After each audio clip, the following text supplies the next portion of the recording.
Good morning, ninth class. Today we are again going to start the chapter 5, the fundamental unit of life. Again हम इस chapter को समझेंगे. एक बार ये हो चुका है पहले.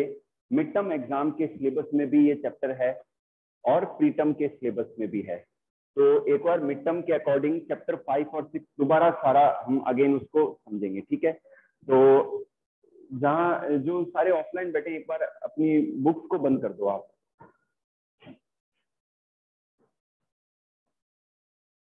चैप्टर 5 है the fundamental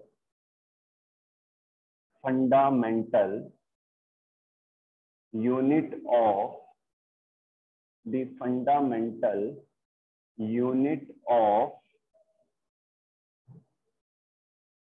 life. The fundamental unit of life.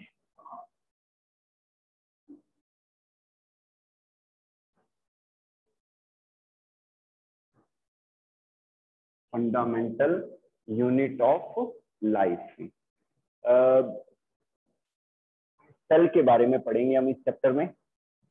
Yes, listen carefully. ध्यान से देखिए बच्चों. जितने भी लिविंग ऑर्गेनिजम्स हैं उनकी बॉडी सेल से बनी है. किससे बनी है? सेल से बनी है. तो सेल्स के मिलने से टिश्यूज बनते हैं. टिश्यूज के एग्रीगेशन से ऑर्गन बनता है. ऑर्गन्स के कोऑर्डिनेट होने से ऑर्गन सिस्टम बनता है और पूरी बॉडी बनती है. क्या बनती है? पूरी बॉडी का फॉर्मेशन होता है. तो सेल क्या है? सेल लाइफ की यूनिट है. सेल स्मॉलेस्ट यूनिट है लाइफ की. समझ में आ गई बात? तो सेल की डेफिनेशन हम कैसे देंगे? Cell is the smallest unit of life. Cell is the smallest unit of life. ठीक है. Cell is the fundamental unit of life. Cell is the structural and functional unit of life. All the metabolic reactions occurs inside the cell. उस cell के अंदर पाई जाती है.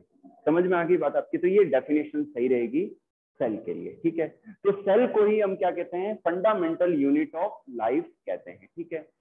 Cell की discovery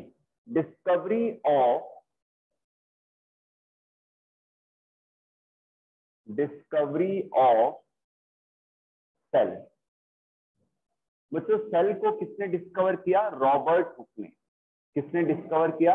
Robert Hooke ने 1665 में.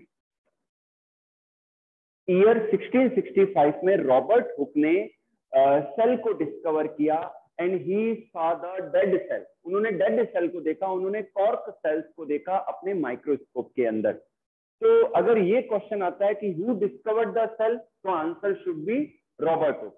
ठीक है. अगर ये क्वेश्चन आता है who discovered the living cell, तो लिविंग सेल के लिए फिर आंसर अलग होगा आपका. डिस्कवरी ऑफ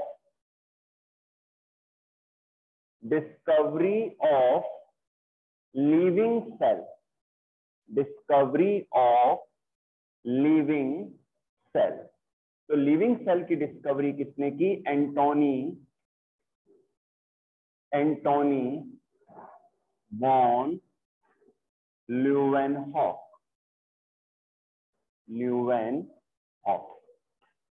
1678 में. ठीक है. रॉबर्ट हुक ने डेड सेल को ऑब्जर्व किया था, लेकिन लिविंग सेल की जो डिस्कवरी का जो क्रेडिट है, the credit goes to Antonie van Leeuwenhoek. In 1678 he saw the bacterial cell. उन्होंने बैक्टीरियल सेल को माइक्रोस्कोप के अंदर ऑब्जर्व किया और जो सेल थी वो मूवमेंट शो कर रही थी. तो मूवमेंट कर रही थी, इस कारण से इन्होंने क्या कहा? एनिमल क्यूल कहा. इन्होंने एनिमल जैसे ऑर्गेनिज्म कहा, क्योंकि एनिमल भी मूवमेंट करते हैं. तो इन्होंने एनिमल क्यूल कहा बैक्टीरियल सेल को. क्या किसको कहा? बैक्टीरियल सेल को एनिमल क्यूल. मैं लिख के बता देता हूं. एनिमल क्यूल कहा. तो इन्होंने बैक्टीरियल सेल को ऑब्जर्व किया, देखा. ओके बच्चों, चलिए आगे बढ़ते हैं. नेक्स्ट लेते हैं प्रोटोप्लाज्म. अब टर्म प्रोटोप्लाज्म।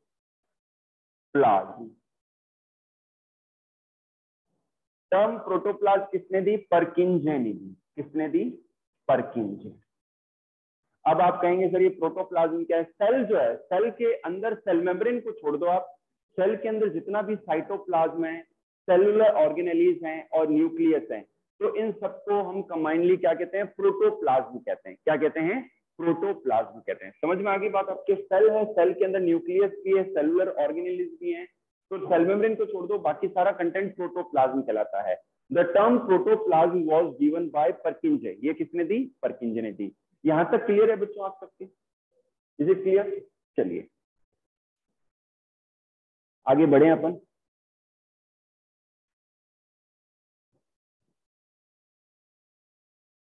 चलिए योजना बाद में बात करते हैं, ठीक है? चलिए अब लेते हैं cell theory.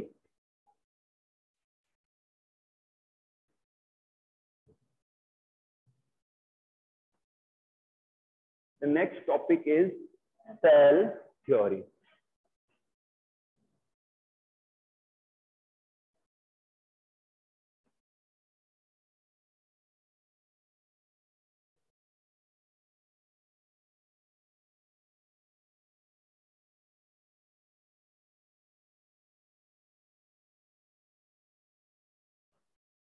given by M.J. Sleeden, M.J. Sleeden and Theodore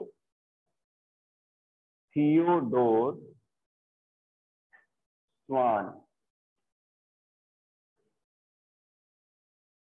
yes बच्चों ध्यान से देखिए, आपको जो सेल थ्योरी है, it was given by M.J. Schleiden and Theodore Schwann. Online जो भी बैठे हैं, लास्ट में अपन बात करेंगे, लास्ट के 10 मिनट्स में, अभी आप समझे से। सेल थ्योरी बच्चों, M.J. स्लीडन he was the botanist. वो एक बॉटनिस्ट थे, एक प्लांट साइंटिस्ट थे, ठीक है? एंड जो थियोडोर स्वान है, ये एक जूलॉजिस्ट थे, ये एनिमल साइंटिस्ट थे, एनिमल्स की डिटेल स्टडी करते थे। तो एमजे स्लीडन ने देखा कि प्लांट की बॉडी सेल से बनी होती है। एमजे स्लीडन ने क्या बताया कि जो प्लांट की बॉडी है वो सेल से बनी होती है, ठीक है? और फिर जो थियोडोर स्वान है, उन्होंने भी यही बताया कि जो प्लांट की बॉडी है थियोडोर स्वान ने बताया कि जो एनिमल बॉडी है वो भी सेल से ही बनी होती है। एनिमल बॉडी भी किससे बनी होती है? सेल से ही बनी होती है। तो दोनों ने मिलके ये बताया कि जो जितने भी लिविंग ऑर्गेनिज्म है उनकी बॉडी का फॉर्मेशन सेल से ही होता है। तो सेल थ्योरी दी गई MJ Schleiden and Theodore Schwann के द्वारा। उन्होंने अपने कुछ पॉइंट रखे। उन्होंने कहा the body of all the living organism are form by cells. वो सेल्स के द्वारा बनती है, ठीक है? फिर उन्होंने सेकेंड लाइन ये बोली, cell is the smallest structural and functional and fundamental unit of life. ये पॉइंट भी बोला। थर्ड पॉइंट उन्होंने ये कहा, जितनी भी जो रिएक्शंस होती हैं वो सेल के अंदर होती हैं। तो ये कुछ पॉइंट रखे और बिल्कुल सही थे ये, लेकिन एक जगह वो फंस गए। एक जगह वो कहाँ फंस गए कि वो ये नहीं बता पाए कि नई सेल्स कैसे बनती है, how the new sales will form, नई सेल्स कैसे बनेंगी। तो इस पॉइंट को वो एक्सप्लेन नहीं कर पाए। इतना समझ में आया आपके? तो ये सेल थ्योरी का कॉन्सेप्ट है, ठीक है? अब मैं आपको एक्सप्लेन करूंगा न्यू सेल थ्योरी। नेक्स्ट लेते हैं न्यू सेल थ्योरी।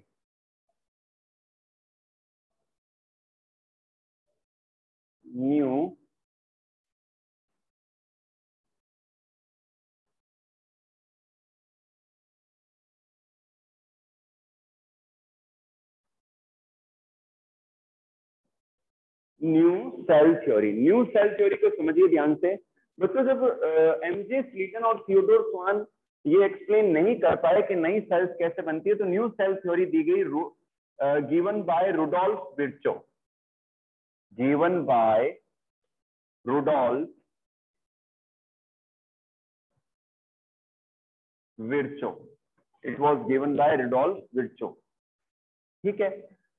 उन्होंने इनके बाकी पॉइंट तो सेम ही थे। एक नया पॉइंट इन्होंने ऐड किया, ओमनस सेलुला ओमनस सेलुलर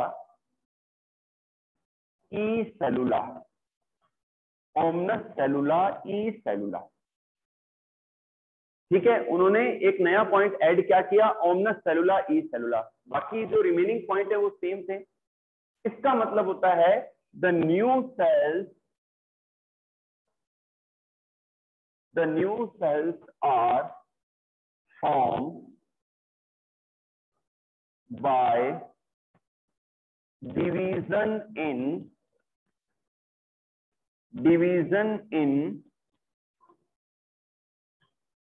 pre-existing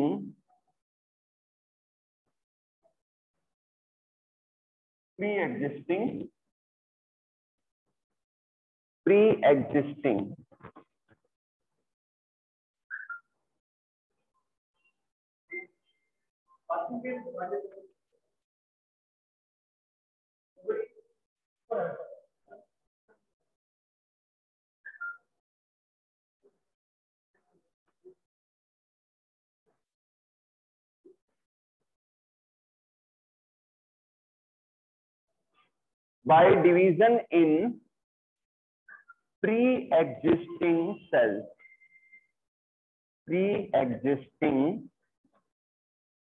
cells, ओके। तो ओमनस सेलुला ई सेलुला का बच्चों ये मीन है कि जो नई सेल्स का फॉर्मेशन होता है वो पहले से जो उपस्थित जो सेल्स होती हैं उनके डिवीजन से होता है। इस लाइन का ये मीन है, ये रुडोल्फ विर्चो ने बताया। बाकी सारे पॉइंट सेम थे जैसा कि एमजी स्वीडन और थियोडोर स्वान ने बताया था। और इस तरीके से जो नई सेल थ्योरी है ज्यादा सक्सेसफुल रही सेल के बारे में एक्सप्लेन करने में।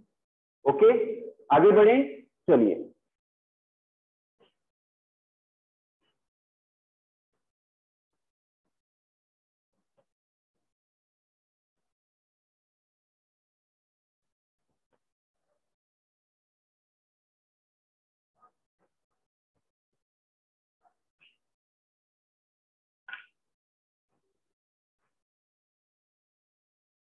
Yes. The next topic is shape of cells. बच्चों जो सेल्स हैं वो डिफरेंट शेप्स की पाई जाती हैं।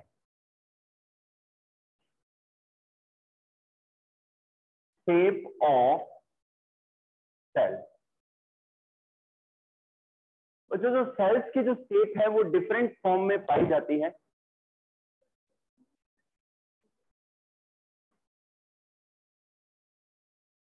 बच्चों अपन धीरे धीरे टॉपिक पढ़ रहे हैं। हम पहले सेल के बारे में देख रहे हैं कि सेल की डेफिनेशन क्या है, सेल थ्योरी क्या है, फिर हम सेल के अंदर एंटर होंगे। तो जब सेल के अंदर एंटर होंगे तो सबसे पहले हमें सेल वॉल मिलेगी, उसको समझेंगे, फिर सेल मेम्ब्रेन मिलेगी, वो भी समझेंगे।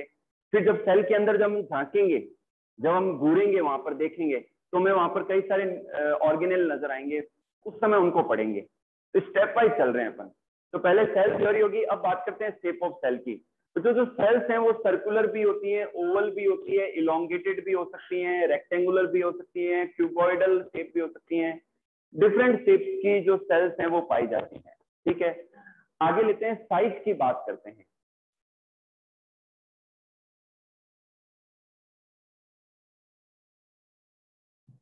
साइज ऑफ सेल्स, बच्चों जो सेल्स हैं वो डिफरेंट साइज की पाई जाती हैं। मिली माइक्रोन और माइक्रोमीटर से लेकर सेंटीमीटर तक भी सेल्स का साइज होता है। ठीक है ना।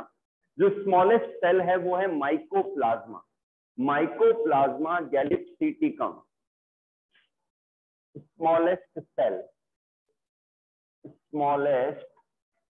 सबसे जो छोटी सेल है, स्मॉलेस्ट सेल है माइकोप्लाज्मा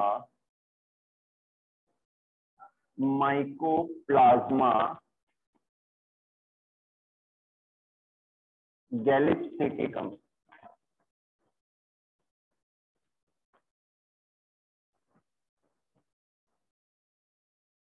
माइकोप्लाज्मा गैलिप्सिटिकम।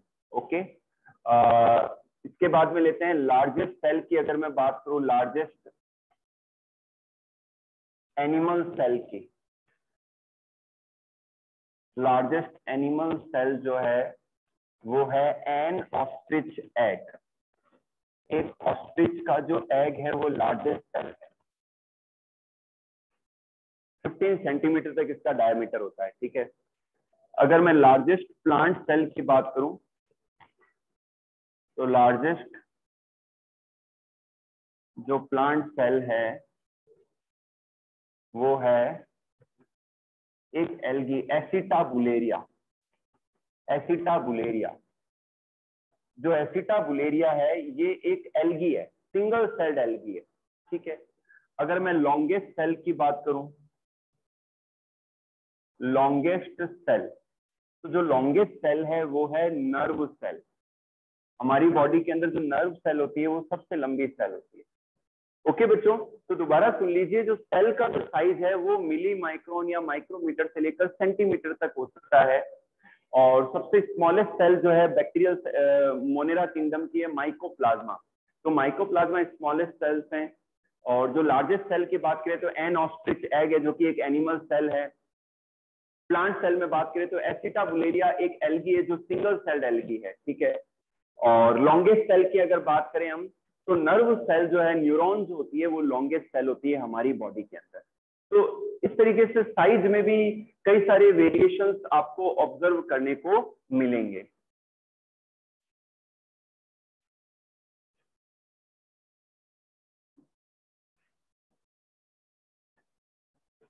नेक्स्ट लेते हैं type of organism on the basis of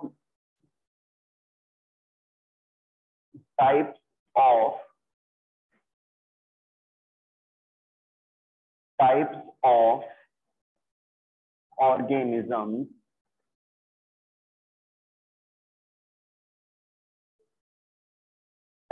organisms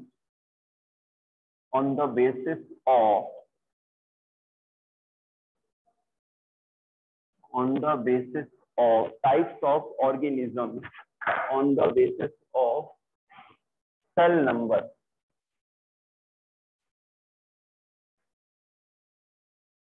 On the basis of cell number, types of organisms on the basis of cell number. First लेते हैं यूनिसेलुलर। यूनिसेलुलर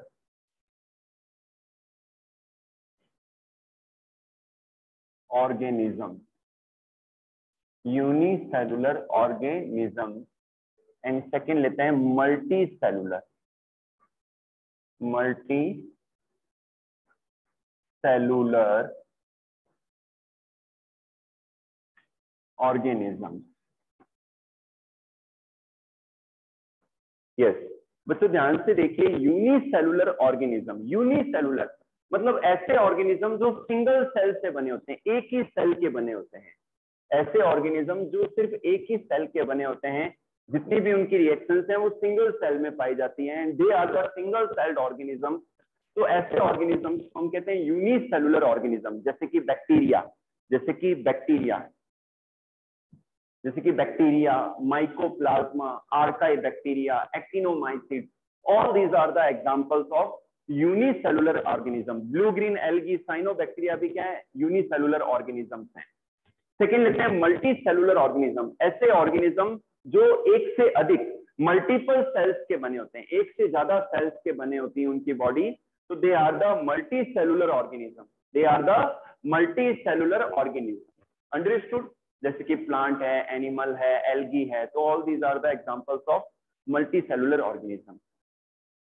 नेक्स्ट टॉपिक लेते हैं on the basis of nuclear membrane. Types of organisms on the basis of, या types of sales,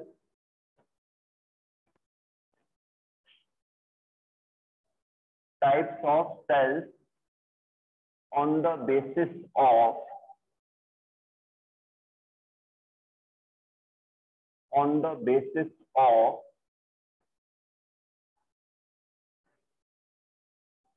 nuclear membrane।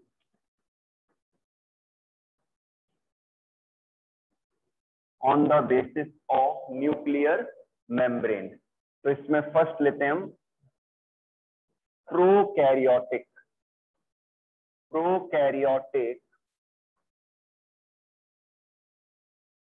Prokaryotic cell,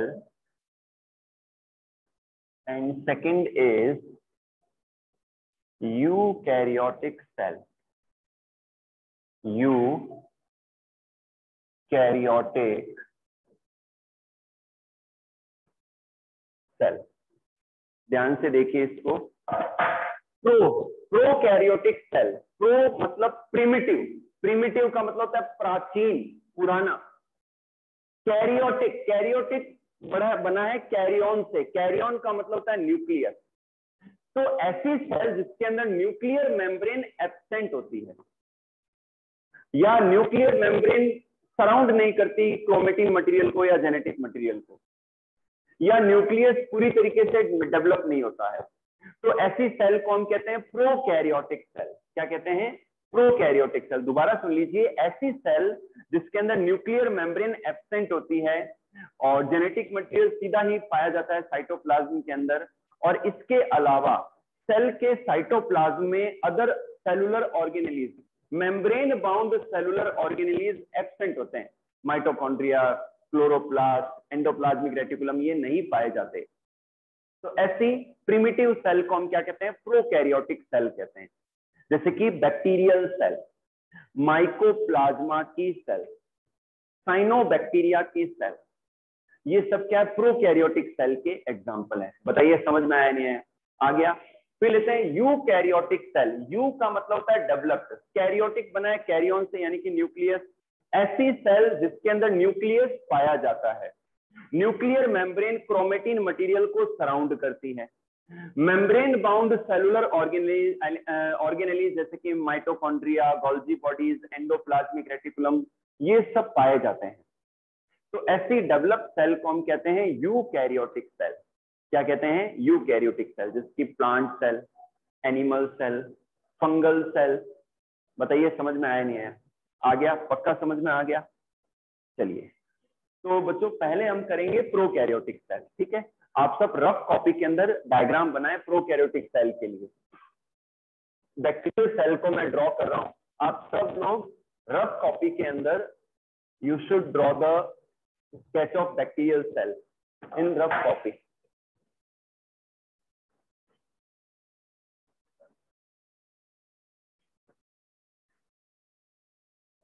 Prokaryotic cell.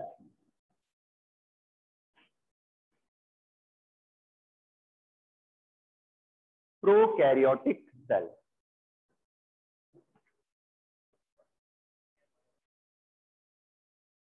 Bio की notebook में pencil से draw करेंगे। You should draw the sketch with the help of pencil. Okay, pencil only. और sequence में draw कर लें, कोई दिक्कत नहीं है। जहां नोट्स कंप्लीट हुए आपके उसके आगे ड्रॉ कर लें, कोई दिक्कत नहीं, पीछे नहीं। चलिए, तो मैं यहाँ पर बच्चों एक बैक्टीरियल सेल ड्रॉ कर रहा हूँ। फटाफट से ड्रॉ करें, टाइम कम बचा है अपने पास।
Yes, 9th class, look at the board, जल्दी से, 5 मिनट रिमेनिंग है, जल्दी देखिए आप। बच्चों ये एक बैक्टीरियल सेल का एग्जांपल है, which is the example of prokaryotic cell. ठीक है, ये प्रोकैरियोटिक सेल का एग्जांपल है। सबसे बाहर जो रिजिड लेयर है इसे हम सेल वॉल कहते हैं। ठीक है, सेल वॉल के अंदर चलें तो ये सेल मेम्ब्रेन है। ये क्या है? सेल मेम्ब्रेन है। सेल मेम्ब्रेन कई जगहों से फोल्डेड है, इनफोल्डेड है। इन्हें हम मीजोजोम्स कहते हैं। इनके अंदर रेस्पिरेटरी एंजाइम होते हैं, तो रेस्पिरेशन के प्रोसेस को ये कंप्लीट करते हैं। बोर्ड पे देखते रहें, ये सेंटर में बच्चों डीएनए है। ये जेनेटिक मटेरियल है जो बिखरा पड़ा है, न्यूक्लियर मेम्ब्रेन से सराउंडेड नहीं है, इसीलिए इसे प्रोकैरियोटिक सेल कहते हैं। तो इसे हम न्यूक्लियोइड कहते हैं। ठीक है। ये बच्चों आरएनए है, इनमें 70s राइबोसोम पाए जाते हैं। राइबोसोम वो ऑर्गेनेल है जो प्रोकैरियोटिक और यूकैरियोटिक दोनों में पाए जाते हैं। तो ये 70s टाइप के राइबोसोम है। 70s क्या है ये मैं राइबोसोम में एक्सप्लेन कर दूंगा आपको। ये बच्चों आरएनए है जिनके ऊपर ये राइबोसोम्स अटैच हैं। इन्हें हम कहते हैं पॉलीराइबोसोम्स या पॉलीजोम्स कहते हैं। ठीक है, और ये बच्चों सर्कुलर डीएनए है, डबल स्ट्रैंडेड सर्कुलर डीएनए है, जिसे हम प्लाज्मिड कहते हैं। क्या कहते हैं? प्लाज्मिड कहते हैं। ये सेक्स पिलाई है जो कि एक सेल को दूसरी सेल से अटैच करवाती है। ये लॉन्ग थ्रेड लाइक स्ट्रक्चर, इसे फ्लेजेला कहते हैं, जिससे सेल के अंदर मूवमेंट होता है। और ये कई सारे हेयर लाइक प्रोजेक्शंस हैं, इन्हें स्टीलिया कहते हैं। क्या कहते हैं? स्टीलिया कहते हैं। तो this one is the sketch of prokaryotic cell, a bacterial cell. Okay, तो आप इसको कंप्लीट कर लें। आज के लिए इतना ही, रिमेनिंग पार्ट अपन कल की क्लास में करेंगे।